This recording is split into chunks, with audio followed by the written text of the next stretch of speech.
Good evening, everyone. We're ready to begin tonight's City of Gardena regular City Council meeting for January 9th, 2018. Madam City Clerk, will you call the roll, please? Noting the presence of all council members, with the exception of Council Member Cascadian, who is on excused absence. Okay, thank you. Mr. City Attorney, do we have anything to report from closed session tonight?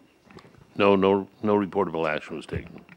Okay, thank you. So at this time, we're going to begin with our Pledge of Allegiance, and we're going to ask if everyone would please stand, as tonight our two pledges are Kayomi Spencer and Dwayne Spencer. And immediately following that, if you can continue standing for our invocation that will be read by the Reverend Iki Tammy tonight. I pledge allegiance to the flag, to the United States of America, and to the republic of which it stands, one nation, under God, indivisible, with liberty and justice for all.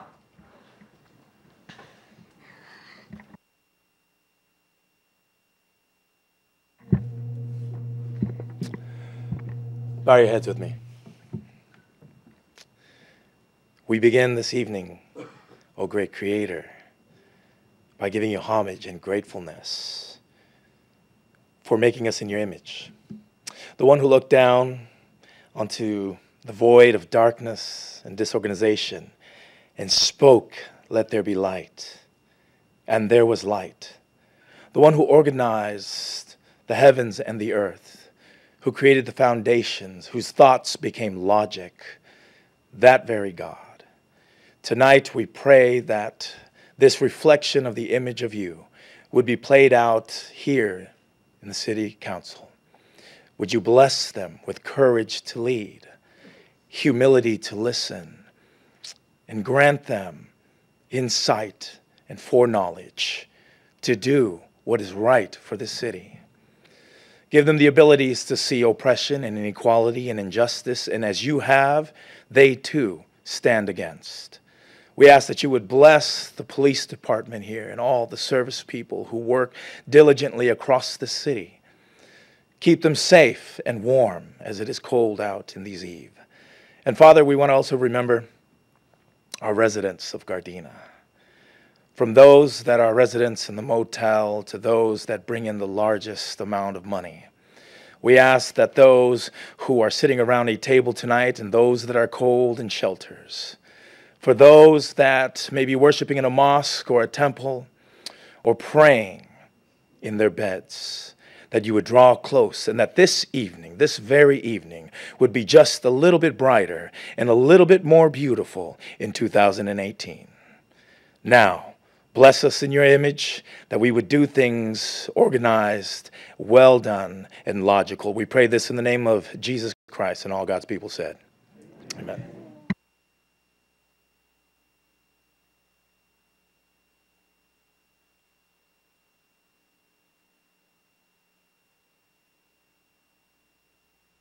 If I can have our two pledgers please come back to the front. Okay, so tonight's Pledge of Allegiance was led by brother and sister Kayomi Spencer, who's 10 years old, and Dwayne Spencer III, who is 11. And both of them attend 153rd Street Elementary School. Kayomi is in the 4th grade, and Dwayne is in the 6th grade. Both of the students are in our are in our Nakoka Winter Camp After School program, which is sponsored by the City of Gardena. And they are the children of our Recreation Division Senior Clerk Typist, Karina Alvarado. So let's begin with Dwayne. Do you want to say anything tonight? If you want to. I am happy for being here tonight. Okay. Okay, thank you. And your sister, would you like to say anything? Thank you for inviting us tonight. Okay, well, thank you. We appreciate having both of you guys here tonight. Let's give them a round of applause. And also, can you, come back to the front. Who brought you guys out tonight? Our mom. Where's your mom at? Let's give her a round of applause as well. Where's she at? Okay. Well, thank you both, and I appreciate you guys for leading us in the Pledge of Allegiance tonight and for participating in our after-school program. And thank you again, and we look forward to you guys coming back soon. So everyone, please, round of applause one more time. And next, if I could have the pastor please come back to the front. So tonight's invocation was led by the Reverend Iki Tolu Tami, who is the lead pastor at Gardena Genesis Community Church, which is located at 16113 South Dinker Avenue in Gardena. Pastor Tami is a Tongan-born native and was raised in the South Bay area. He completed his undergraduate degree in biblical studies with a minor in biblical language at La Sierra University in Riverside, California. From there, he went straight into ministry for the university as an assistant chaplain, and in 2006, he accepted a call from the Southern California Conference of Seventh-day Adventists to be a pastor. While planning a church, he was asked to assist to save another church and ended up merging the two into what is now known as the Gardena Genesis Community Church. During that time, Pastor Tami also completed a Master's of Theological Studies degree with a high honors and is currently in the process of applying for a postgraduate PhD degree in religion and ethics at Claremont School of Theology. In addition to being a pastor for 11 years, for the past 9 years, he has also been the chairperson for the Senior Youth and Young Adults Committee of the Southern California Conference of Seventh-day Adventists. When he has time, he loves to play sports, hang out with people, read, and eat, and he stressed eat. Amen. He is married to Melanie Tami, and together they have a 4-year-old daughter, Michaela Tami, and a 3-year-old son, Leo Christopher Tami, as well. Pastor, would you like to say anything? Yeah, good evening, everyone. Good evening. Thank you so much for inviting us out here. That's a really long bio. I didn't write that. I apologize for it. I would love to say this, if it's okay. It is always a pleasure to be with Gardena. And we're so thankful that you guys invite us to be a part of this. I would like to just share that in March, we are having a health clinic, and it's going to be free for anyone who wants to get something done. We're doing dental and vision, so if you could just spread the word. If anybody needs some dental work or some vision work, come down and get it for free. Please, we want people to be fixed, healed, and doing well here in Gardena. That's it. God bless you guys. All right, thank you. Everyone, please give him a round of applause. Okay, and next we have a presentation. So tonight we're going to be doing our Gardena Military Veterans Recognition. And tonight we're going to honor a veteran who's here within the city, Stephen P. Langley. I'm going to read his bio here. And you can just come to the front while I'm doing this here. Steve Langley has been an integral part of Gardena and the South Bay for many, many years. Born in Hollywood, California, he was raised in Gardena, where he attended Chapman Elementary, Perry Junior High, and Gardena High School, and Harbor Junior College. He worked for Gardena Tribune as an assistant circulation manager and photographer. He photographed the Watts riots in 1965, and in September of 1966, he joined the U.S. Navy and went to boot camp and the Naval Training Center in San Diego. Upon graduation, he was stationed at the Naval Amphibious Base in Coronado, California, as a public affairs photographer under the command of Amphibious Forces U.S. Pacific Fleet. After 2 years, he was assigned to the River Patrol Flotilla 5, which at Binh Thanh in Mekong Delta, Republic of Vietnam. As a combat photographer, he covered the River Patrol boats, Helicopter Attack Squadron 3, Sea Wolves, Light Attack Squadron 4, Black Ponies, SEAL teams, and minesweepers. He also felt the call from God to become a pastor and was given additional duties as a chaplain assistant in the 29th Evacuation Hospital to minister to the Navy wounded. He was honorably discharged from the United States Navy in February of 1970. Steve Langley was called to be the senior pastor of Gardena Valley Baptist Church in 1994, where he served in the capacity with his wife, Nancy, and their 2 daughters until he retired in January of 2017. He currently serves on Gardena's Planning and Environmental Quality Commission and is an elder at the City Lights Church of Fountain Valley. Mr. Langley, would you like to say anything? Thank you for the turn on the switch. I should know that. thank you for the privilege of serving both the city of Gardena and also to recognize me as a veteran. Appreciate that very much. When I came back, that wasn't going on. And I've got two guys up there also who felt the same thing. So it's never too late to say thank you, and I appreciate it very much. But we all serve, and we only make Gardena better when we're able to serve. And so thank you. Okay. God bless. Thank you. Well, stay right there. Hold on. So this meeting, he was given the honor of being our Veteran of the Month by Councilmember Tanaka. Would you like to say anything before you present his medal? Thank you, Madam Mayor. Well, Steve has been my pastor, my mentor, and my best friend. And it just made me really happy that I could honor him tonight as a vet from Vietnam. And as you said, Vietnam vets were not treated very well when they came home, although they did serve in a great capacity for our country. But it really gives me great pleasure to honor Steve tonight as my friend, to give him this award tonight.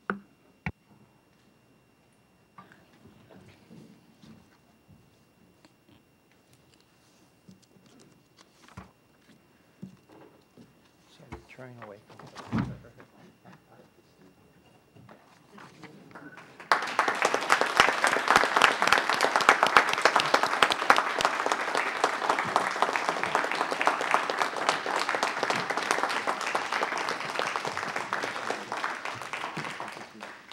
Here, I'll let you read this, the proclamation, whatever part you want to read. Okay, next we have one more certificate of recognition tonight, and that is being given tonight to Ms. Renee Anderson. If you can come forward. And as she's coming forward, I'm going to read her bio to you, just so you can know a little bit more about Renee. Renee Anderson has been very active in our community since 1984, where she and a neighbor co-founded the Kansas Avenue Neighborhood Watch. In 1997, she was appointed to the Human Services Commission by Steve Bradford and later by myself, Tasha Serta. Renee was one of the founding members of the COPCAT appointed by former mayor, Don Deere, where she continues to serve. Currently, she serves as a coordinator for the Northeast Neighborhood Watch under Lieutenant Steve Pendergrass and the Gardena PD. Renee is also an active member of the Dr. Martin Luther King Jr. Cultural Committee of Gardena. After almost 21 years, Renee is retiring from the Human Services Commission, but as you can see, she is not retiring from the community service. So today's certificate, I'm just going to read that here as well, is a certificate of recognition that's being presented to Renee G. Anderson, and this is an official acknowledgement and genuine appreciation for her 20 years of exemplary, dedicated community leadership as a member and chair of the Human Services Commission. So we, the mayor and members of the City Council of the City of Gardena, do hereby deem it a distinct honor and pleasure to commend you for your efforts and to extend our sincere best wishes for good health, happiness, and a well-deserved success in all future endeavors, which has been signed by myself and the entire City Council. Please give her a round of applause.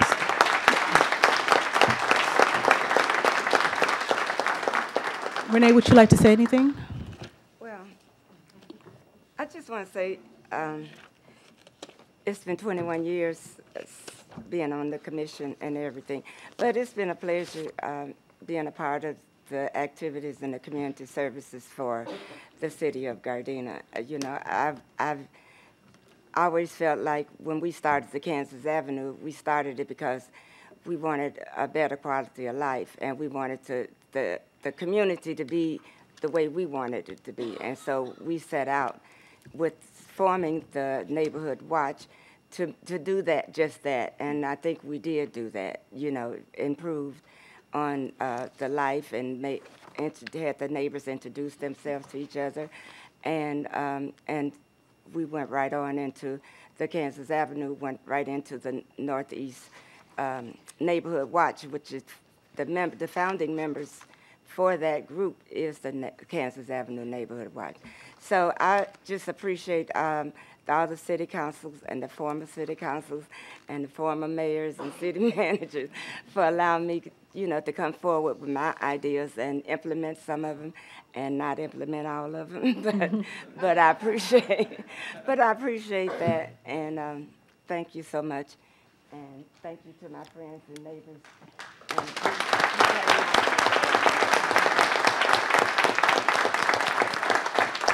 Okay, thank you very much. So next, we have a proclamation tonight for the Dr. Martin Luther King Committee Junior Week. And I believe there are committee members who are present here tonight. If you can come to the front. While you're coming to the front, we're going to read the proclamation as stated, and Mayor Pro Tem Medina is going to read that for you. Whereas in November 1972, the City Council and the City of Gardena granted a request to two well-known citizens to establish a Martin Luther King Jr. commemorative committee. And whereas the enthusiastic support and commitment of its numerous members that the committee is now known as the Dr. Martin Luther King Cultural Committee of Gardena, has, for the past 44 years, presented annual commemorative activities dedicated to the memory of Dr. King, a leader in the cause of social justice and civil rights for all who struggle for a better relationship between peoples, and for a better understanding of all cultures. And the committee will present their 45th annual commemorative events in 2018 through an evening youth program at the Nakaoka Community Center on Friday, January the 12th, and the 34th annual commemorative parade on Saturday, January 13th. And whereas the community of Gardena, California is known for its multi-ethnic, multi-religion population, represents a great cultural diversity. And whereas this multi-ethnicity and community service awareness of Gardena citizens encourages involvement in the promotion of programs and activities to observe Dr. King's birthday, plus pioneering such programs as many years prior to Dr. King's birthday, January 15th is being recognized and celebrated as a federal holiday. And whereas local community individuals, schools, and businesses are now even more involved in their contributions to help provide for these commemorative activities, which allow Gardena citizens an opportunity to predicate themselves to principles that Dr. King inspired to our society in his lifetime: peace among humanity. Now, therefore, our city mayor, Tasha Serta, of the city of Gardena, California, now proclaims January 3rd through the 15th, 2018, as Dr. Martin Luther King Jr. Birthday Week. thank you. Okay.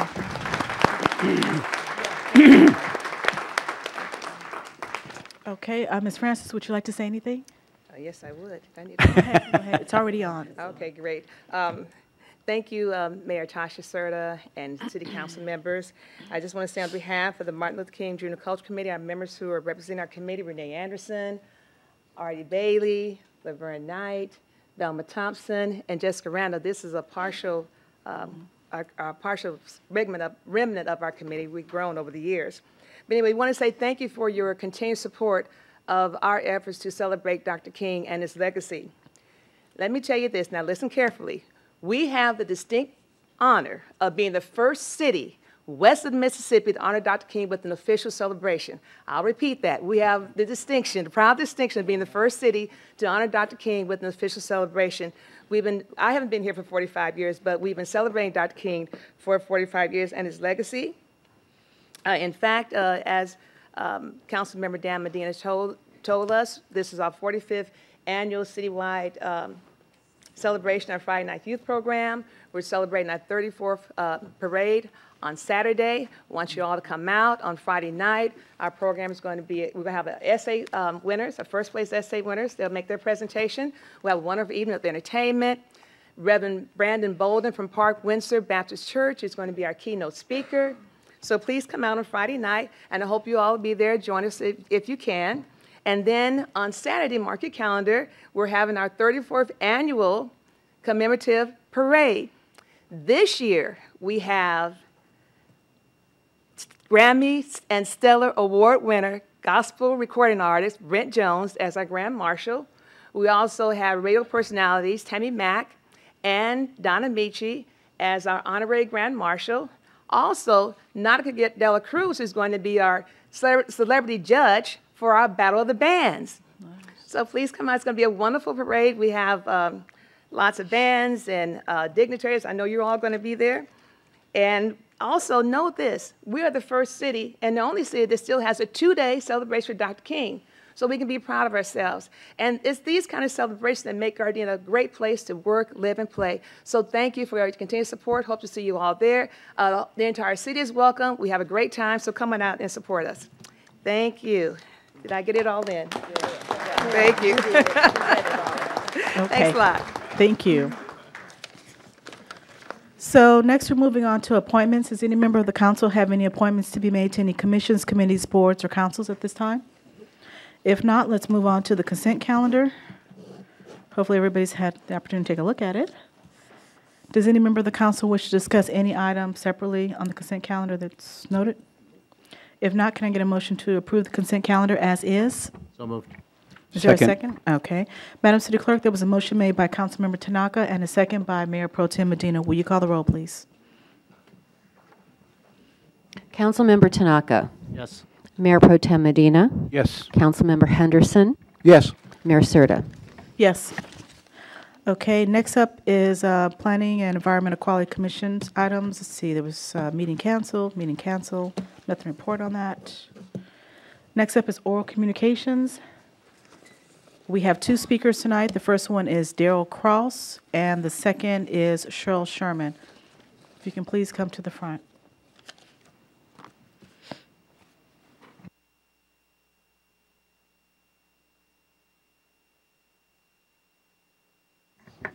Good evening, Honorable Mayor, council members, and fellow residents. I just wanted to take a moment to introduce myself. I'm a new resident, all of about a month, and I just wanted to say I'm very excited to be here on Christmas Day. My partner and I had a pancake breakfast out in the driveway, and the whole entire street of Arcturus Avenue came out for it. We had a great time. I'm moving my law practice from Long Beach, and I specialize in disability rights, specifically for deaf and hard of hearing folks. And I look forward to a wonderful future here in Gardena. Thank you. Okay. Thank you. Welcome to Gardena, and looking forward to hearing from you more often. Okay, next we have Cheryl Sherman.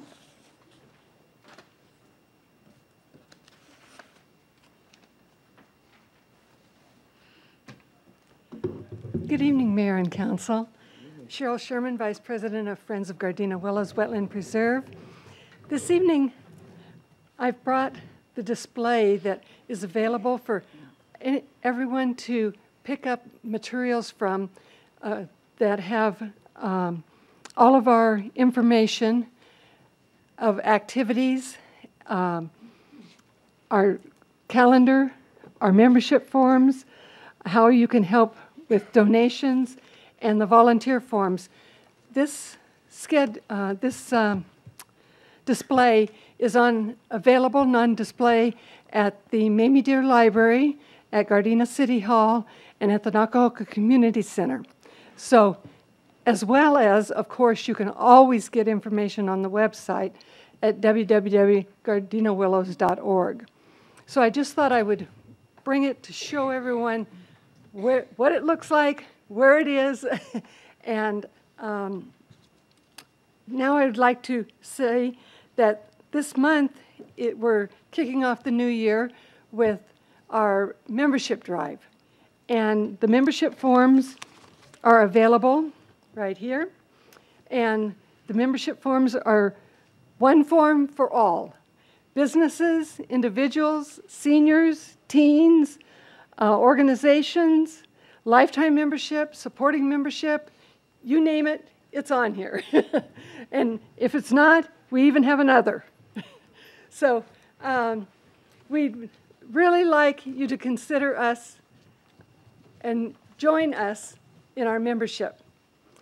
Also available is our 2018 calendar of activities. And our first activity coming up will be the second Sunday, January the 14th.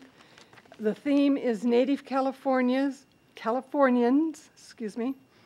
And it's our second Sunday stroll from 1 to 4. And this is a great activity for children. We have children's activities, especially at this activity. So it's a really nice family activity. Bring your cameras, binoculars right now because the birdies are coming around, the winter birding winter birds that haven't flown off for the season are showing up. So it's a great thing. And I want to say that with the rain that we've just had, everyone doesn't know it, but I've named it. The wetlands has a Gardena River flowing in it. So come and see the Gardena River. That's unofficial, of course. Thank you. Okay, thank you. Okay, next up is item number 8A1, Mr. City Manager. Mayor Serta, members of the City Council, agenda number 8A1 is a public hearing for resolution number 6303 for temporary closure of an alley in agreement with Gardena Grocer LLC regarding the temporary closure of an alley. Gardena Grocer LLC has requested that the alley behind the Gardena supermarket be closed to traffic during nighttime hours in an effort to reduce the instances of criminal activity, illegal dumping, and abandoned vehicles. The alley runs from New Hampshire east to the railroad right-of-way. It's right off Vermont. The state law allows council to temporarily close an alley for a period not to exceed 18 months in order to curtail criminal activity and to the extent that that closure and to extend that closure for an additional 18-month periods. The alley would be closed from 10:30 p.m. to 6 a.m. 7 days a week. The resolution would be implemented by the agreement with the Gardena Grocer LLC, which makes that party responsible for installing gates, for closing and reopening the alley gates at specified times, and for providing the property owners adjacent to the alley with keys to open the gates. Adjacent property owners were mailed notices of this public hearing in accordance to law. There is no fiscal impact. What is required is to conduct a public hearing and adopt resolution number 6303 and approve agreement with Gardena Grocer LLC. I know that the representative from Gardena Grocer LLC, Naresh Solanki, is present in the audience. Okay, thank you. So this is a public hearing. The hearing is now open. And does any member of the council have any questions on this particular item here? Okay, well, we have two public speakers here. The first one is, let's start with Naresh. Naresh Solanki, please come forward.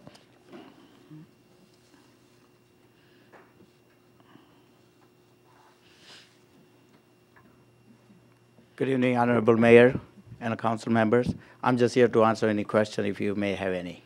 Okay, thank you. Well, probably just sit on the front row here in case Thank we have you. any more. The next speaker is Elizabeth Gray Anderson.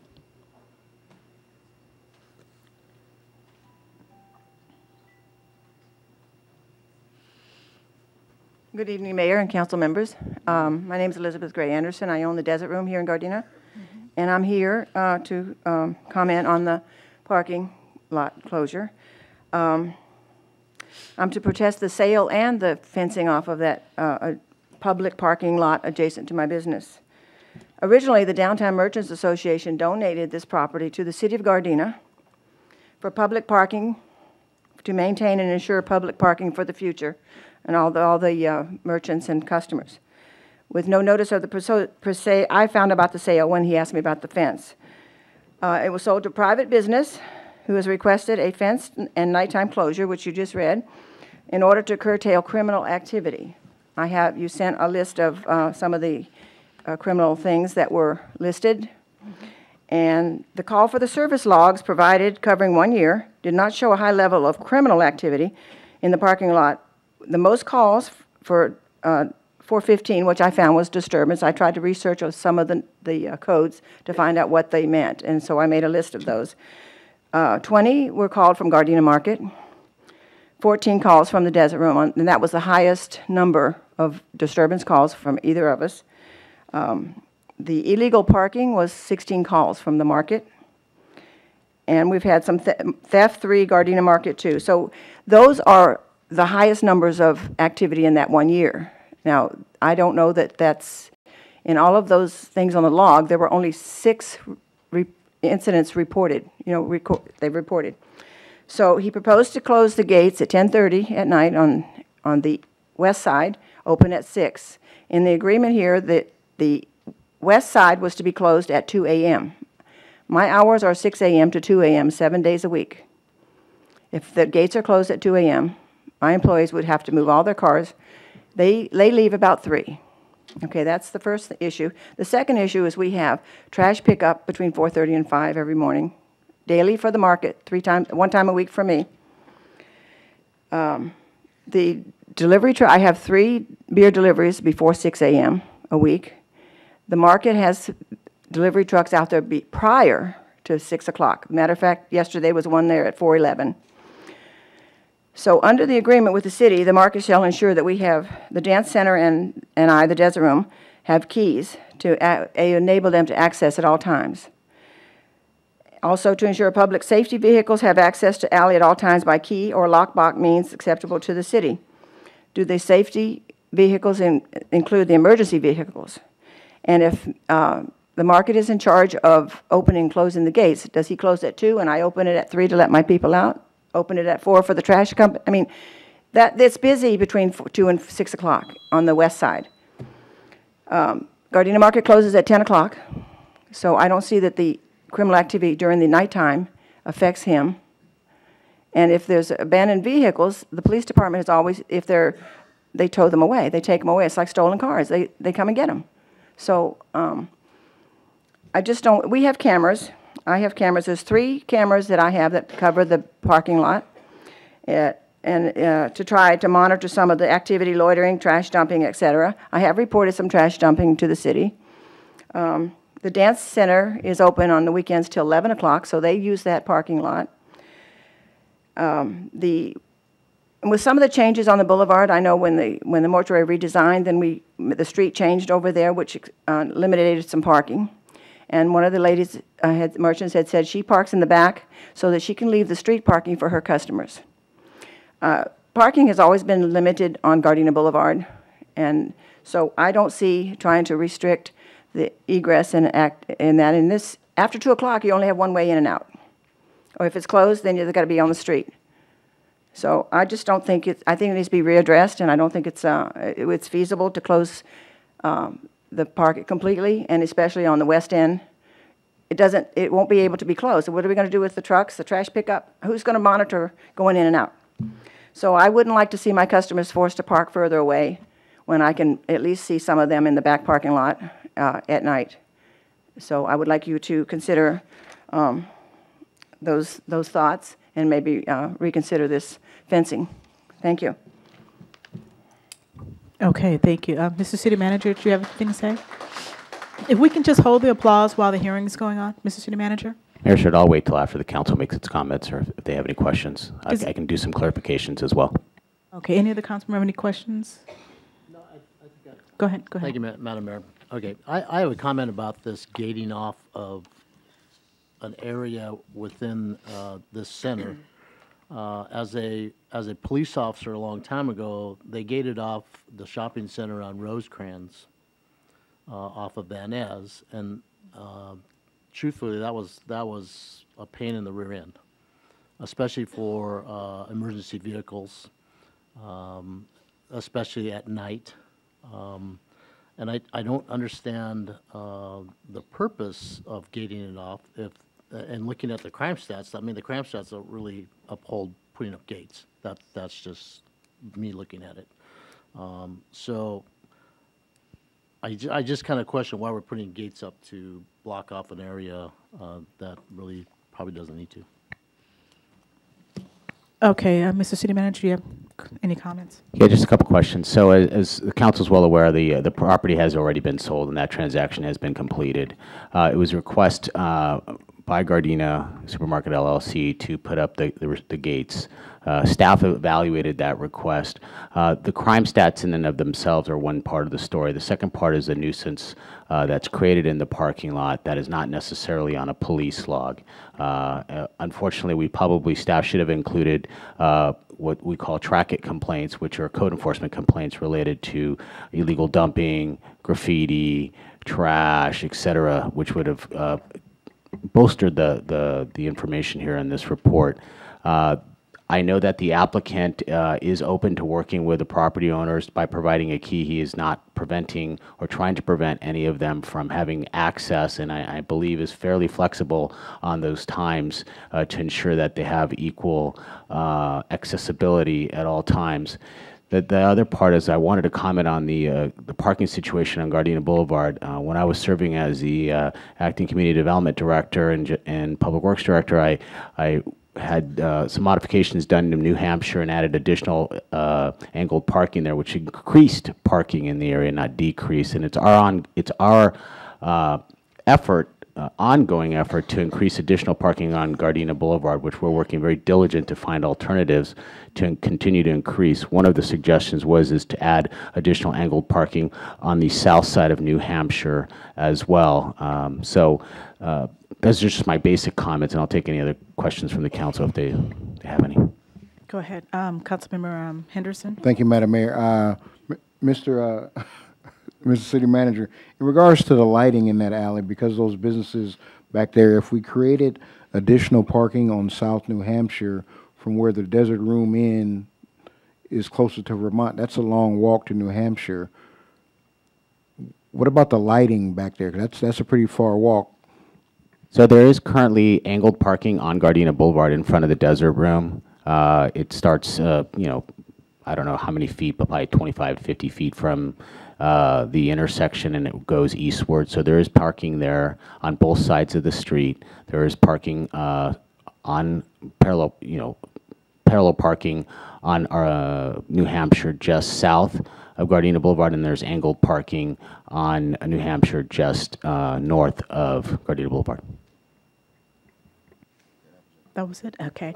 I have a couple of, well, not questions, but more so comments. If the dance studio is open till 11 p.m. and the Desert Room closes at 2 and it needs to be able to be open for the employees to leave at 3, I mean, it seems like that should have been taken more into consideration versus just the time the market closes, because of the fact that, I mean, they all have to share the same parking lot. So it seems like this is something that might need to go back to staff to kind of rework this out again. In regards to the deliveries, as long as everybody has a key to open the gate, then I think that should suffice, that problem there. But closing at 10:30 seems a little too early here, because it's only serving one business, not the other two. We're talking only about the west gate at that time. So the other gate will stay open? Yeah, the other gate will remain open. Essentially, what we were trying to achieve through this agreement is to allow the Desert Room to have full access, because they're the ones that stay open the latest, by having a key and self-control over what they wanted to do. It's only the west side that would be closed. Got it. Okay. Councilmember Medina? Thank you, Madam Mayor. Yeah, I just, under that understanding, I'm sure that when the market is going to get a delivery, is it going to be after 10 o'clock? Or has the deliveries been normal to be after 10 o'clock?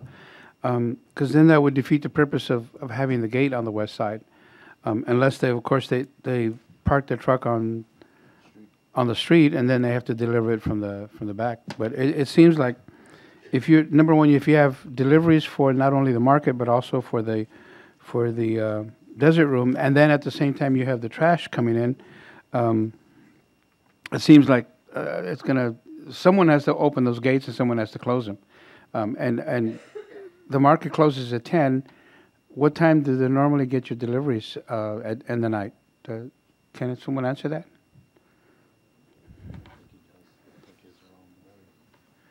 Thank you, Councilman.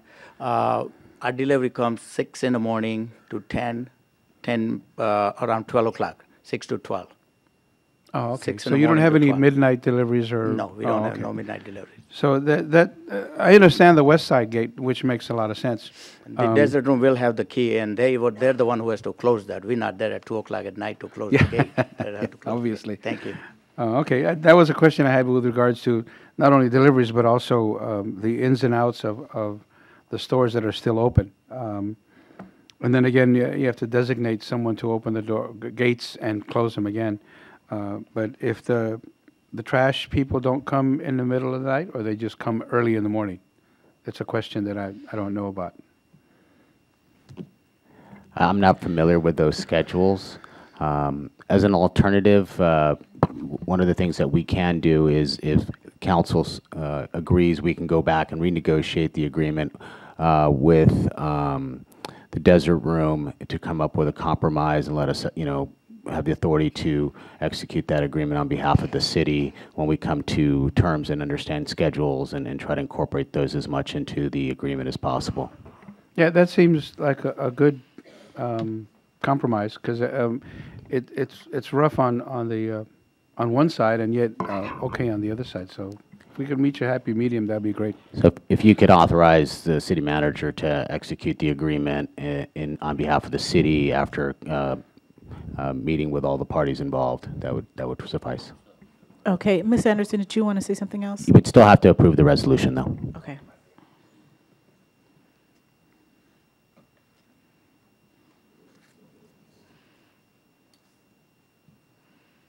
Okay, on the deliveries, a little confusion there. He does get early morning deliveries, but they are there before 6 o'clock. And they've opened for the deliveries for the market at 6 o'clock, before 6. 5:30, they have the warehouse open for deliveries. So am I going to be responsible to be there from 2 to 6 to make sure it's open and closed and open and close? Or is he going to be responsible? You know, he said he's going to be responsible for opening and closing. He closes at 2, and I open it to let my employees out, and then I have to open at 4:30 for the trash pickup on Tuesdays. And I mean, it's not you don't understand the business when the trucks pull in there, and if the trucks pull into the one entrance, nobody else can get in. That one alley, that one street, that's where they park to unload in front of my door sometimes. But the warehouse is right there, so you get the big trucks, you cannot get in and out. Some of the people have actually had to go down the railroad dirt way to get into the parking lot to park during the day. I mean, you have to really look at it a few days a week to see the traffic. I don't think that's been looked at. And I'm there a lot, so I know they block the alleyway and you have to go around. So anyway, it's something we need to consider, because I think a meeting would have been nice in the beginning with all of us before this, but I think we need to revisit it, really I do. And thank you. Okay. I think at this time, we're going to probably send that part back to the staff to reevaluate. But at this time, we need to first adopt the resolution 6303. And if I can get a council member to make a motion to approve that portion there, that would be helpful. Well, I'd like to make a motion on the premise that the staff is going to sit down with Well, that's those second. yeah. We'll handle that part Okay, second. so I'll make that motion. So we're going to approve the motion for resolution number 6303 first. Is there a second? I'll second it. Madam City Clerk, there was a motion made by Mayor Pro Tem Medina and a second by myself. Will you call the roll? Mayor Pro Tem Medina. Yes. Mayor Serta. Yes. Councilmember Henderson. Yes. Councilmember Tanaka. Yes. Okay, and in regards to the agreement between Gardena Grocers, we're going to send that portion back to the staff, and they will have a meeting and do some direct, as far as work with the owners there with that portion. What I'd be looking for is authorization to allow the city manager to execute the agreement after meeting with the principals involved and coming to some terms. Okay, well, that's what we'll make a motion to do that. Do we need a full vote on this? Yes. Okay, well, I make the motion that we authorize the city manager to meet with, I'm sorry? That will still come back to the city council as well. Yes, I will put it on a future agenda item so you can see the agreement. Okay, so the motion's been made for the city manager to execute an agreement between the parties. Can I get a motion to approve that? Second. Okay. No, can I get a motion? You're the first. Who's the second? Go ahead. Okay. Madam City Clerk, there was a motion made by Councilmember Henderson and a second by Councilmember Tanaka. Will you call the roll, please? Yes. Councilmember Henderson. Yes. Councilmember Tanaka. Yes. Mayor Pro Tem Medina. Yes. Mayor Serta. Yes. Okay, moving on to item number 8B1, Mr. City Manager. Mayor Serta, members of the City Council, agenda item number 8A2. Oh, I'm sorry, 882. My mistake. It's okay. Was it a proven agreement between the City of Gardena, SAS Number 1 LLC, and SAS Crenshaw LLC and Letitia Robles? In May 1996, the city adopted ordinance number 1498, which provides that adult-oriented businesses can only be located in the industrial M1 and or general industrial M2 zones of the city. Ordinance number 1490-1988 provided for a 20-year amortization period for adult-oriented businesses that were located in commercial zones in the city. These zones were areas that were previously annexed by the City of Gardena from the County of Los Angeles. That amortization period expired in May of 2016. This agreement would allow the owner and lessee of Stars to continue the adult-oriented use on the property for 18 months while the property is in the process of being listed and sold to a third party. With the consent of the city, the owner may extend the term of this agreement for 2 consecutive 6-month periods for a total of 30 months. City and owner shall meet every 6 months during the term of this agreement to discuss the status of actions by the city to receive, review, and/or approve requests for discretionary entitlements by the third-party buyer and/or developer. The adult-oriented business will be subject to the terms and conditions set forth in Chapter 18.62 of the Gardena Municipal Code, which has to do with adult-oriented businesses. Pursuant to this agreement, owner and lessee agree to terminate the adult-oriented businesses at its present location and release and forever discharge the city from any and all claims arising out of or relating to zoning of the property and the termination of the business of the property. In short, this is an agreement that lets the city equitably let Stars discontinue its operations while it's in the process of selling it. It is mutually beneficial for the city to allow the business to continue, avoid litigation, and to find a reasonable way of phasing out these businesses. We have 3 of these businesses remaining in the city of Gardena. We have Stars, we have the Barbary Coast, and we have an adult bookstore. Stars came to us proactively and to try to settle this in an amicable way in phasing it out. The property is listed, and I know there has been contingency offers, so there is progress being made. And in moving forward, I will keep the council apprised of how the sale and possible development of that property moves forward. What's required is for the city council to approve the agreement. Okay, before we go to that, I just remember we didn't close the hearing on item number 8A1, so that's closed now. Okay, back to item number 8A2. I have a question. So in regards to the other 2 businesses, because that time period has sunsetted now, when are they going to close? Because I noticed they're still open for operation. So we've had contact with the owner of the adult bookstore, who will be complying with our request to close. It is my understanding that the Barbary Coast owners will be coming to the city to either execute a very similar agreement or are in the process of selling their business. There is a finite amount of time that the city will allow them to continue. We have been providing extensions. As we provided an extension for Stars, we did the same extension for the other adult businesses to be fair to all of them. If we don't see any action or they don't approach the city, then we will enforce our current ordinance. Okay, thank you. Are there any other questions on this item here? Just a quick comment, Madam Go ahead. Mayor. So Stars is actually the only adult entertainment business in the city that has come forward to say, we know that our time is up, and the other ones have not. Yeah, but well, they all recognize and put on notice that they're the ones that have the largest piece of property. It's a little over 2 acres that is involved in the sale of this property, and it is a much more complicated transaction because of the length of time that it takes to entitle a development like this. So they're more unique. The other ones are fairly smaller parcels. The Barbary Coast is a fairly small parcel, and the owner of the adult bookstore property is fine closing the business and doing other things with that property. And as far as Stars goes, will the city have some input as to what goes into that property? The city will have a lot of input, and I imagine because it's one of our larger developments on a major corridor that the city council needs to be highly engaged in that development process. Mayor Pro Tem? Yes, with regards to the property west of Stars that, what is it now, a swap meet every 2 weeks or 3 weeks? Is that going to be affected with regards to the city? Yes, so the parking lot there, although they're not really doing anything and haven't done anything for a while, is a nice parking lot, a really nice parking lot, but it's not been used. That certainly could be part of a mix if as a development goes in and they need additional parking. They could possibly get into an agreement with the owner of that to fulfill parking requirements. It does park quite a few cars on Rosecrans. Thank you. Okay, Councilmember Henderson? Thank you, Madam Mayor. So, Chief, in regards to the land that's immediately directly south behind Stars, all that vacant lot, that's not part of this development, potential development, is it?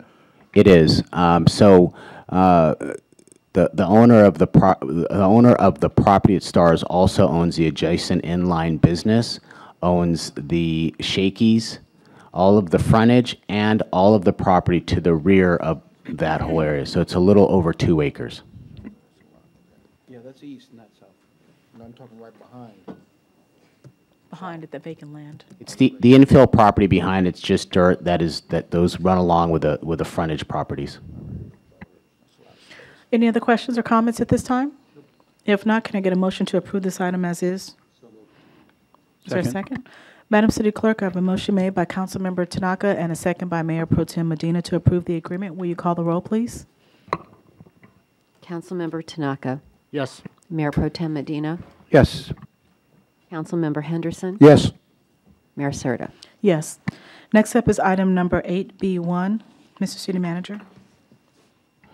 Mayor Serta, members of the City Council, agenda item number 8B1 is resolution number 6297, upholding the decision of the Planning and Environmental Quality Commission to deny parcel map number 1-17. The call for review by Councilman Henderson of Commission action on the denial of parcel map 1-17 to subdivide a 365,980 square foot commercial parcel in the commercial C2 zone into 4 separate parcels consistent with Title 17 and Title 18 of the Gardena Municipal Code.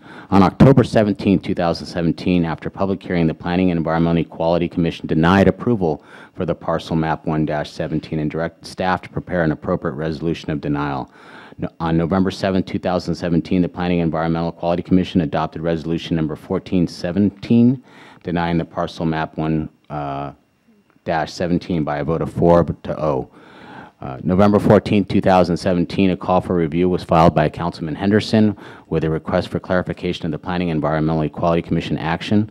On December 12, 2017, Council held a public hearing regarding the same issue. After receiving public comment, Council made a motion to direct staff to draft a resolution upholding the Planning and Environmental Quality Commission's decision to deny the parcel map 1-17. What is required is for the City Council to adopt resolution number 6297. Okay, does any member of the council have any questions or comments at this time? If not, can I get a motion to adopt resolution number 6297? So move. Second. Madam City Clerk, there was a motion made by Councilmember Henderson and a second by Mayor Pro Tem Medina. Will you call the roll, please? Councilmember Henderson. Yes. Mayor Pro Tem Medina. Yes. Councilmember Tanaka. Yes. Mayor Serta. Yes.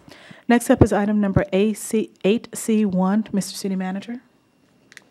Mayor Serta, members of the City Council, a little patience on this one while I go through it. This is to approve an agreement in addition to parking districts and establish restricting parking in certain areas defined in the city. The first one is to authorize the amendment of parking district number 4 to include 132nd Street from Van Ness to Cimarron, Haas from 132nd Street to 129th, Daleside from 132nd to 129th, Cimarron from 132nd to 129th Street, Haas to Cimarron west side of Van Ness Avenue from 132nd Street to 134th Place, 134th Place from Van Ness Avenue to Perchie Avenue, Daphne Avenue from 134th Place to the dead end, and 134th Place from Van Ness Avenue east to the dead end. Second would be to authorize the amendment of special district regulations to include parking District 5, which is Spinning Avenue from 132nd to 134th for no parking Monday through Sunday from 6 p.m. to 6 a.m. And then finally, to introduce ordinance number 1784, amending sections 10.28290 and 10.28386 and adding sections 10.28387 to the Gardena Municipal Code to establish restricted parking zones on city streets. As you recall, we had a council agenda item on this, and the council directed staff to come back with the parking districts in the above described areas as being enforced at all times. Following and subsequent to that meeting, there was one additional change that staff recommended because we through community input, as well as our own observations, knew that there was going to be severe impacts to Perchie Avenue School if we left 24 hours. So that's the reason that we authorized a special district to include Parking District 5 from 132nd Street to 134th, Monday through Sunday from 6 p.m. to 6 a.m. There's been no other changes since the direction from City Council other than that to accommodate the school, which is, in staff's opinion, necessary. There is a fiscal impact of $5,000, which will be covered by the general fund primarily for signage. What is required is authorized amendment for Parking District 4, authorized amendment of special district regulations to include Parking District number 5, and introduce ordinance number 1784. Okay, thank you. We have several speakers on this item, so I'm going to let them go first before our council makes their comments. First, we have Dr. Rachel Johnson.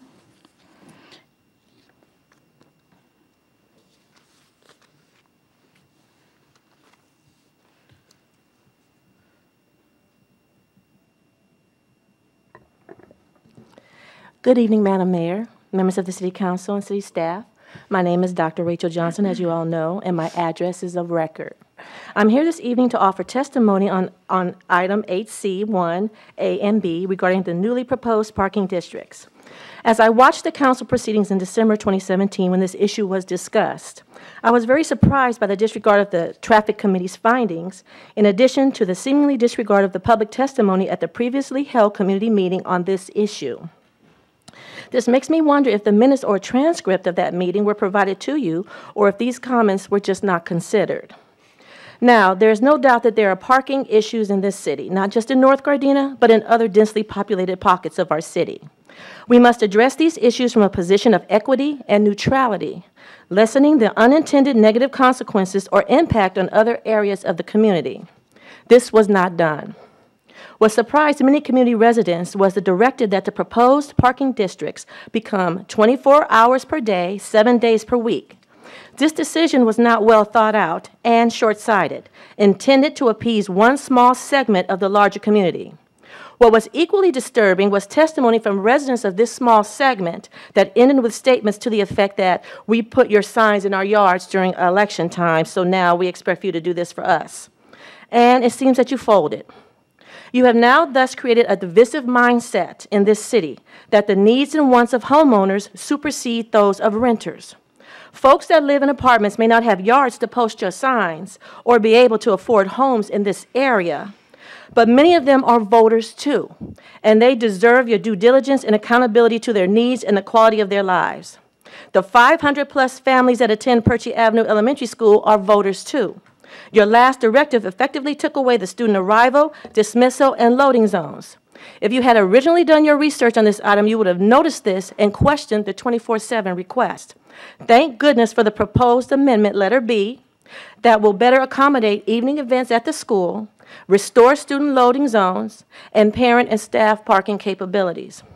But what about the special events that occur at Raleigh Park? Yes, quite often parking for these events overflow onto the residential streets. How do we accommodate this with a 24/7 parking zone? This will effectively drive programs and visitors away from our park. And we'll be able to see this going on this Saturday with the parade and those that attend the parade. What about delivery drivers, mail carriers, home health care workers, etc., who need to visit individuals and or park in these 24/7 areas? Don't tell me that everyone who has these visitors may come, who may come to visit without prior notice can receive permits from the residents. This is not going to happen. At the community meeting, it was discussed that many issues that occur in the areas of Haas, Cimarron, and Delside Avenues are police patrol and enforcement issues. Have these concerns been addressed? But how would you know what these issues are if you don't have the minutes from that meeting or didn't bother to read them? I don't know. Have you reached out to the residents of the apartments on Van Ness? Let's think outside of the box here. Invite those residents and property owners to their own meeting to discuss the problems and possible solutions. Did you consider maybe some reciprocal parking agreements with the owner of the lot behind the businesses off of 139th and Van Ness? Or maybe offer a kind of parking permit for a nominal fee and limited hours at Raleigh Park? If this will get a few cars off of Van Ness, why not? I don't know if these will work. These are just ideas. but making an effort to respect the rights of all citizens and address the problems that impact everyone is what you were elected to do. This parking problem will not go away. Van Ness will always be impacted to a certain degree. But instead of sweeping all of these proposed parking zones with this ridiculous 24/7 broom, I'm asking you as the elected leaders of this city to look again at these proposed zones, re-examine the traffic committee's recommendations, and review comments from the prior community meeting. What is your narrative here? Separate these zones into independent areas with different permitting needs and requirements, while not dismissing problems that also plague our neighbors in the apartments. They are voters too. Thank you. Okay, thank you. Next is Deborah Griffith.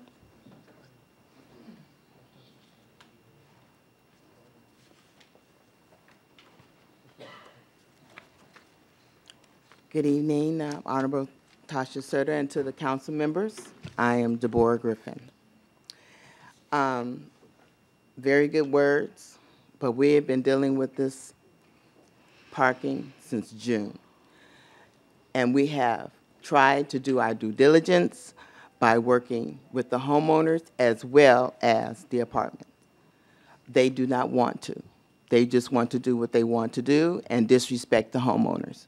Now, for those who are not affected by the parking problems, well, that's toodles to you. But those of us who have been dealing with this for a very long time, we have been patient and we have been understanding, but we have come to the point where we have did our due diligence as far as what you have asked of us as homeowners on the west side of NS for those who are impacted.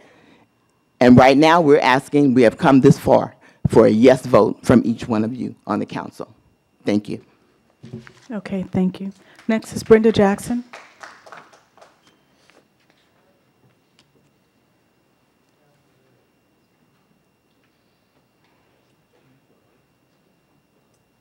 Good evening. Happy New Year, Honorable Mayor and City Council. Thank you for giving me the opportunity to speak. And I'm coming here representing the Haas 129th Delside and Cimarron Block Club. And I'm coming here to thank you for listening to what we came to you about in December regarding the parking situation. We are really appreciative that you did take the time, that you did study what was going on, that you did realize that there are 200 parking spots available in the park which are not being used, and that you also realize, and thank you, that you realize that during the different programs that are going to be happening, like Martin Luther King Parade this weekend or 4th of July, that 24-hour parking permit is not going to be in effect, that anybody will be able to park in our area. That has never been an issue with us, and we appreciate that you understand that that has never been an issue with us. We have just recently, since the skateboard park was put there on 132nd Street, we're dealing with a whole different, type of people that are parking in our streets. They're parking, they're doing drugs, they're all kinds of, illegal activities are going on, and that's what we're concerned about. And thank you for taking the time to understand that. I totally know that you guys did your research because you knew exactly how many parking spaces there were. You knew that during the parking permit that everything was, as far as the activities that Gardena has, that parking permit was not going to be, the 24-hour parking was not going to be in effect for that particular time. So our block club just, again, wants to thank you and wish you guys a happy new year. And please stay with that yes vote for the 24-hour. Okay, thank you. Next is Louise Sterrett. I don't know if I pronounced that last name right. Sterrett, Louise. It's from the Haas 123 Club. She left. Okay. Okay. All right. So does anybody on the council have any comments or questions at this time? Councilmember Henderson. Thank you, Madam Mayor. Mr. City Manager, in regards to the signage on Van Ness East between 132 and 134th Place and the park, could we look at those signs again? Because there's like 8 signs and they're all kind of, or 6 signs, I don't want to hyperbolize it, 6 signs that are kind of confusing. Could we address those? Because I think you can still park over there and then still park in the park. You just can't park near the residence. But there's a bunch of signs that make it really confusing on the east side of Van Ness adjacent to the park. One thing we definitely need to do as we erect new signs is to take a look at the current signs that are there to ensure that, number one, they all make sense and that they're not, confusing, have contradictory meanings. So certainly that will be included as a part of the new signage program. Thank you. Any other questions or comments? Well, I have a couple. I just kind of want to respond back a little bit to what I heard tonight during some of the comments that were made here. We did a lot of research into this particular item here, not only with the information from the staff report, but myself and I know a couple of my colleagues have gone out there and we've seen the problems that have been going on. And as I've stated, since 2009, when we were first talking about the skateboard park, it's been an ongoing issue, and I've witnessed this myself. I've stood there and called the police for the problems that were happening there. I've had several conversations with Ms. Griffith for a couple of years now. I've sat across the street from her house before, and I see this going on a regular basis. So this wasn't just some quick decision that just happened overnight. So this is something that was very well thought out, and that was the reason why it was even suggested a 24-hour parking permit in some areas. Now, in regards to coming up with solutions like parking behind 135th from 139 to Rosecrans behind on Van Ness behind where Laverne Night Shop is at, that's not an option. And if you were familiar with the community, you would know that. If you had spoken with Laverne Night, she already has a problem parking behind her building. People from the apartments are parking there. And in fact, that's probably going to be another issue that will come before us very soon to see how we can move the apartment occupants from parking behind her business and some of the other businesses along there where her patrons can't even park there. So these are the kind of things that you would know if you were involved in the community here. But like I said, we did our homework on this, and in some areas it's pertinent to have 24-hour parking, and in other areas near the school, we have limited hours there where you can park. So I think this was a good decision that was made, and I'm going to continue with my yes vote and make a motion to say yes tonight. Can I get a second? Second. Madam City Clerk, there was a motion made by myself and a second by Mayor Pro Tem Medina. Will you call the roll, please? Mayor Serta, Yes. Mayor Pro Tem Medina, Yes. Councilmember Henderson, Yes. Councilmember Tanaka. Yes. Okay, so next up is item number, oh yes, You should introduce the ordinance. I'm sorry, say that again? Okay, I'm going to go ahead and introduce the ordinance. And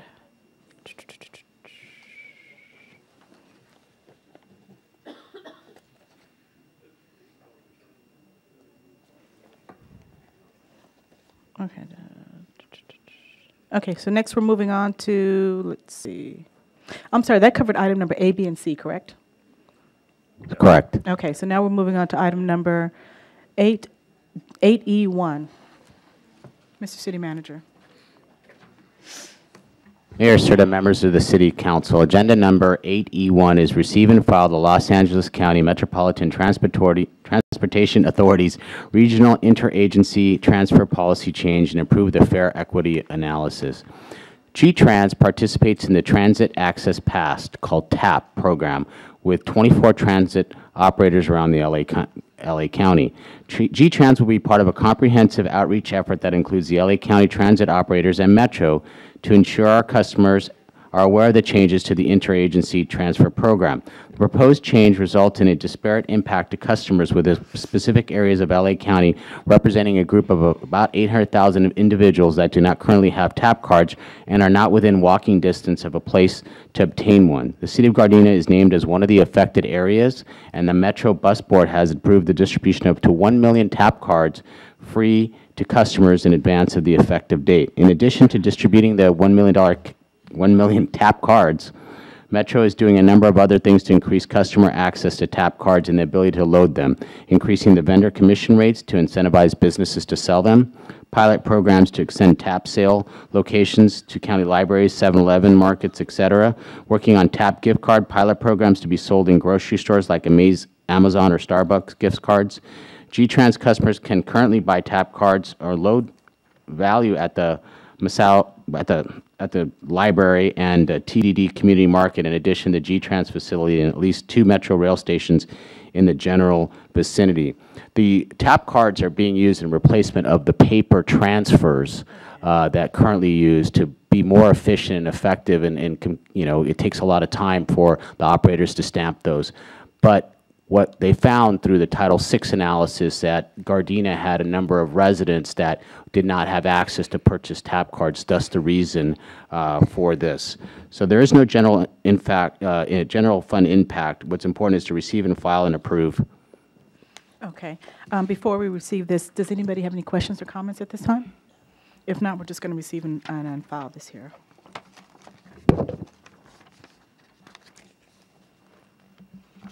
I'm sorry, it also says and approve, so are we voting too? Yes. Okay. Can I get a motion to approve this item as is? So moved. Second. Madam City Clerk, there was a motion made by Mayor Pro Tem Medina and a second by Councilmember Henderson. Will you call the roll, please? Mayor Pro Tem Medina, Yes. Councilmember Henderson, Yes. Councilmember Tanaka, Yes. Mayor Serta. Yes. Next up is item number 8E2. Mr. City Manager. Mayor Serta, members of the City Council, agenda number item 8E2 is approve award to contract to Zumar Industries, Inc. for the production of bus stop signage and hardware for the amount of $88,365,000. In August of 2017, G-Trans issued an RFP. It was sent to 7 qualified firms and advertised throughout the Daily Breeze and other transit areas.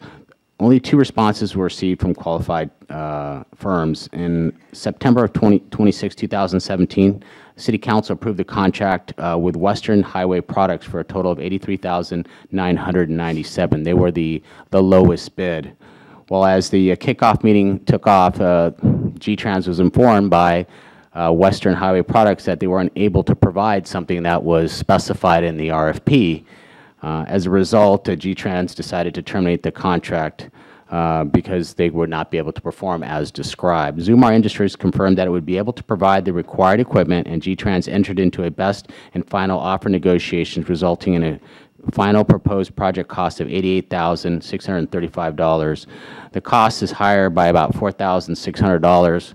If we had to do the RFP again and go through the whole process, it's estimated by G-Trans that it would cost $16,000 of staff time and other work. So it is much more economically feasible to award it to the second bidder, which was Zumar Industries. G-Trans has existing funding under 3 federal grants specifically designed for its bus stop improvement project. There is no general fund impact. What's required is to approve the contract. Okay. Does any member of the council have any questions or comments at this time? Councilmember Henderson. Thank you, Madam Mayor. Mr. City Manager, in regards to that termination with Western Highway Products, I realize they couldn't provide the equipment, but we are free and clear with them not coming back and saying that we still owe them anything, right? Yeah, absolutely. They couldn't provide a thing that was specifically called out in the RFP, and you know, it was a good move to terminate that. So in the future, we got to make sure, I guess, we do our a little bit better due diligence, because if it was there, they said they could do it. We believe that they could do it. Well, yeah, and you know, I guess it was a little disingenuous to say, yes, we can perform, and then when it comes to performing, they say they can't. I don't believe staff had, you know, we don't go out there and inspect and show us, you know, they say they quote on something, they should deliver on it. All of a sudden, we ask them to deliver on it, and they say they don't have it. Thank you. Are there any other questions or comments at this time? If not, can I get a motion to approve this award of a contract? So moved. Is there a second? Second. Madam City Clerk, there was a motion made by Councilmember Tanaka and a second by Mayor Pro Tem Medina. Will you call the roll, please? Councilmember Tanaka, Yes. Mayor Pro Tem Medina, Yes. Councilmember Henderson, Yes. Mayor Serta. Yes. Next, moving on to council directives. Are there any council directives at this time? No? I think I have just a quick one. You think you do? Yeah. Can we look into our railroad crossings, especially like on Western and Normandy, about how when you hit the railroad crossing, it causes major damage to wheels? What intersection were you talking about? Let's see, Western would be right about Crenshaw Lumber. Okay, near 166. And on Normandy, about the same place. Okay, is there a second on that directive? I'll second it. We'll have something prepared for the city council by the next council meeting on that. Any other directives at this time?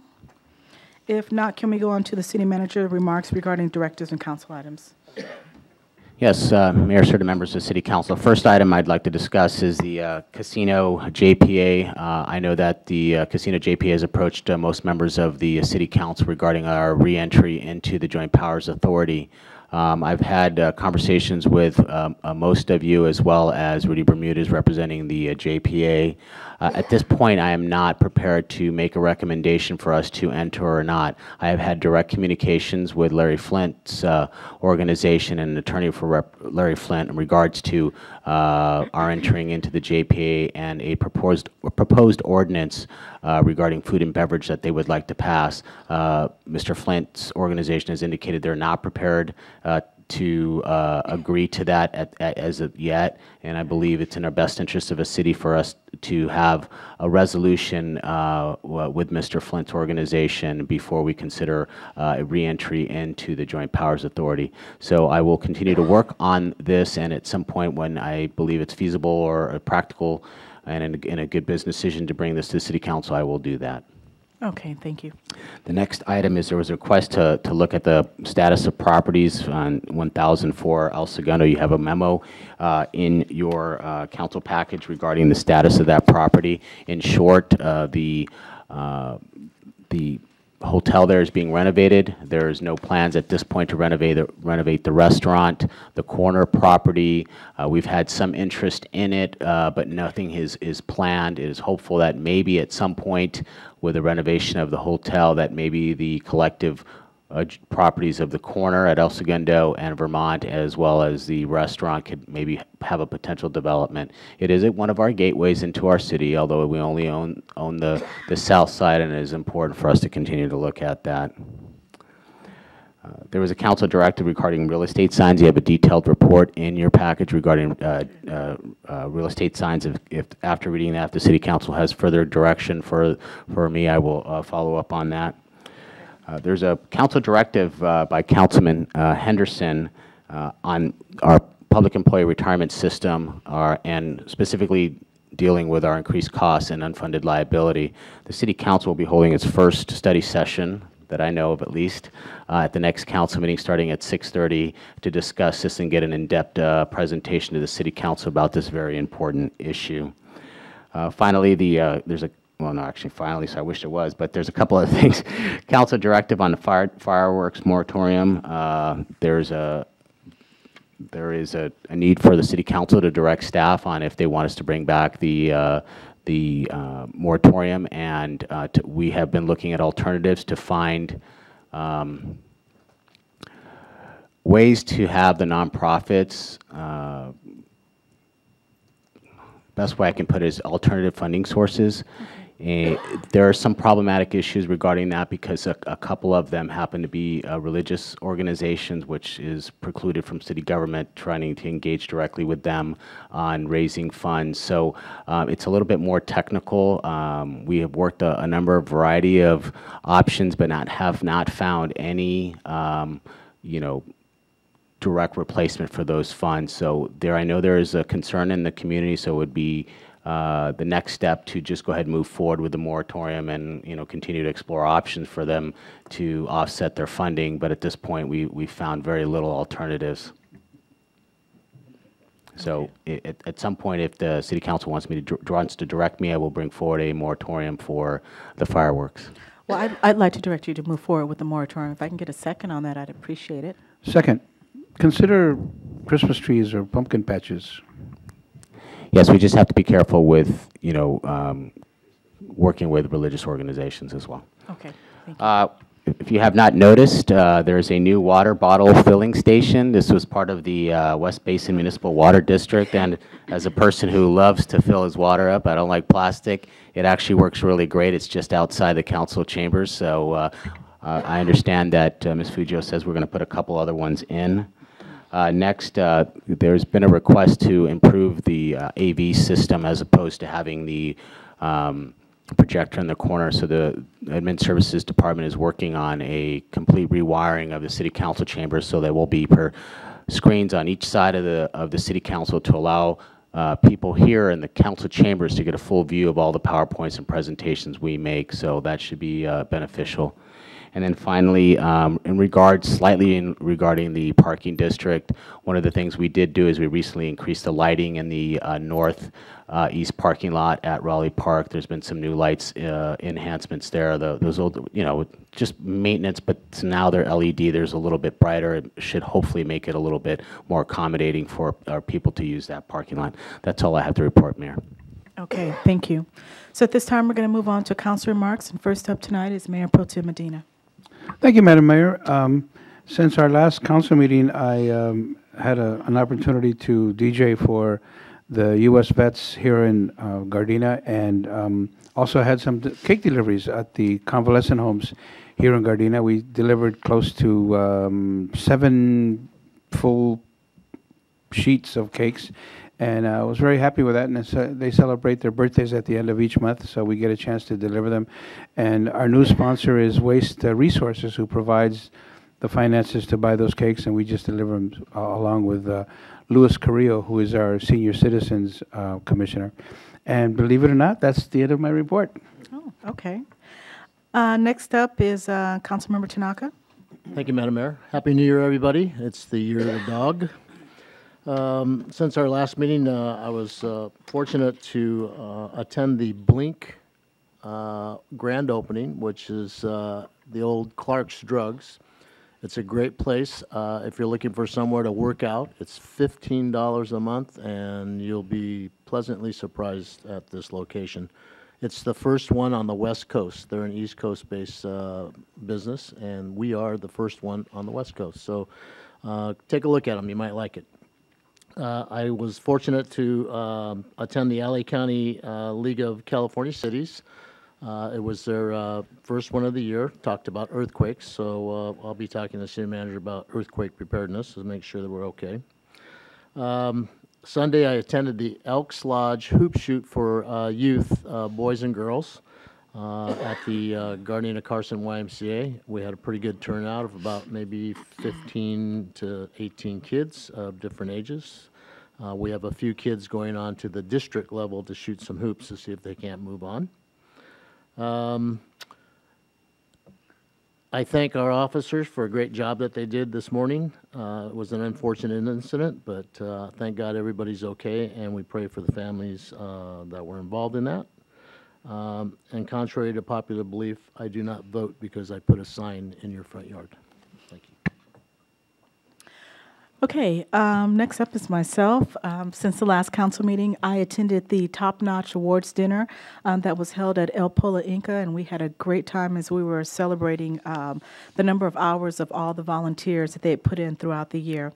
And then I also attended the grand opening of Blink Fitness along with Councilmember Tanaka, and it is really a nice gym. Just the aesthetics of the place and their motto, the way a person is greeted when you go inside. It's pretty neat, very nice and very well thought out. So we had a great time at the grand opening. I think it was about an hour, and they were live streaming this so that there are other facilities on the East Coast could see it, so it was a lot of fun. I also attended the Gardena Police Department Santa Float, and I think this is like the 3rd or 4th year I've done it, and we had a great time giving out toys to kids throughout the city, and Councilmember Tanaka was there with me, and we just had a lot of fun. So we had as he said, we had a great time out there. And then on the next night, I attended the Rent Mediation Board's their annual Christmas dinner that was held at the Pan in Long Beach. They actually have a very nice restaurant. The Pan, our Pan here in the city of Gardena, has another location in Long Beach. It's very nice. It's right off of Long Beach Boulevard, and it's a nice-sized restaurant. They're constantly expanding there, so definitely want to encourage them to hopefully open an even larger restaurant here in Gardena as well. And then on that following Friday, I attended the Hermosa Beach Badge Ceremony. And what that is the city of Hermosa Beach just recently hired on LA County Fire Department, or they contracted with LA County Fire Department. So they did away with their local fire department, and now they're part of LA County Fire, which we're currently part of LA County as well. So I was kind of just there to cheer them on and welcome them to having LA County Fire Department represent them.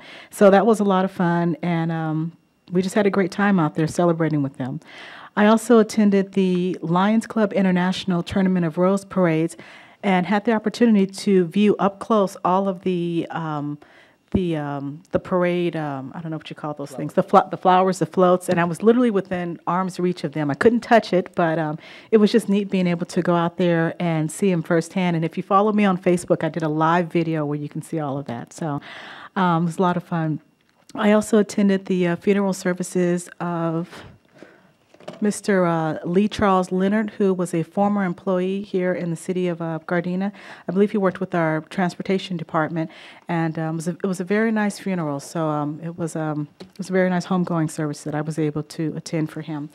And then the last thing I just want to mention, I also attended the funeral services of Harold Love, who was also an employee here within our city. But I was a little concerned because of the fact that as council members, we didn't get notice of that until literally 2 hours before the funeral happened. So in the future, hopefully we can get a more advanced notice. I know Councilmember Tanaka wanted to attend as well, and fortunately I was able to get there for the last hour of it. But when an employee passes away in our city, I know it will be very important that for council members to be there and just to support, our city staff as well. So if we can just take a note of that, so that doesn't happen in the future.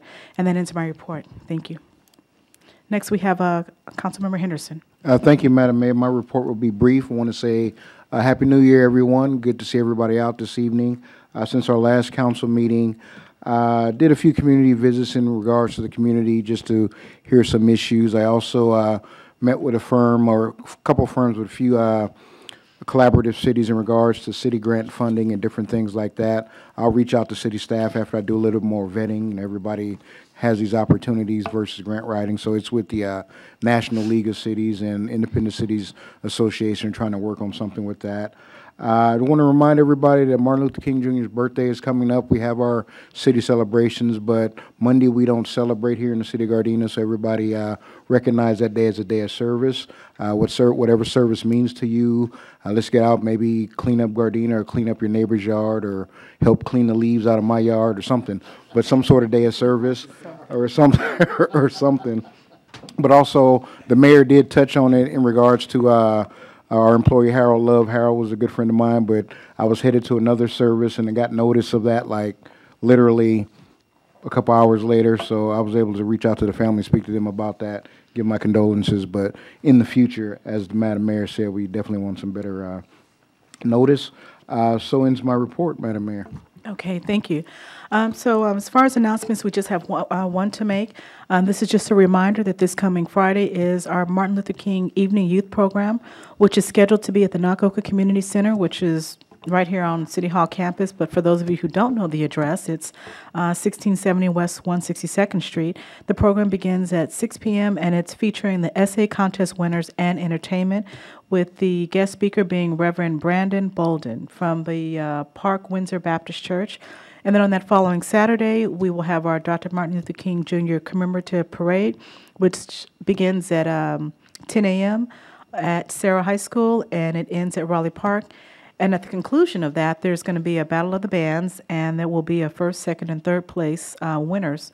First place is $1,000, second place is $500, third place is $250. I think we should form a band, maybe. So hopefully we'll see you guys out there for that. And let's see. And in regards to our adjournments here tonight, we're going to be adjourning in memory of Mr. Lee Charles Leonard, who was 78 years old, a longtime resident of Gardena who served in the U.S. Navy and was a bus operator for the city of Gardena for 23 years. So at this time, the Gardena City Council will adjourn to our next City Council study session, which will be on January 23rd at 6:30 p.m. in the MEC room here. So we stand adjourned.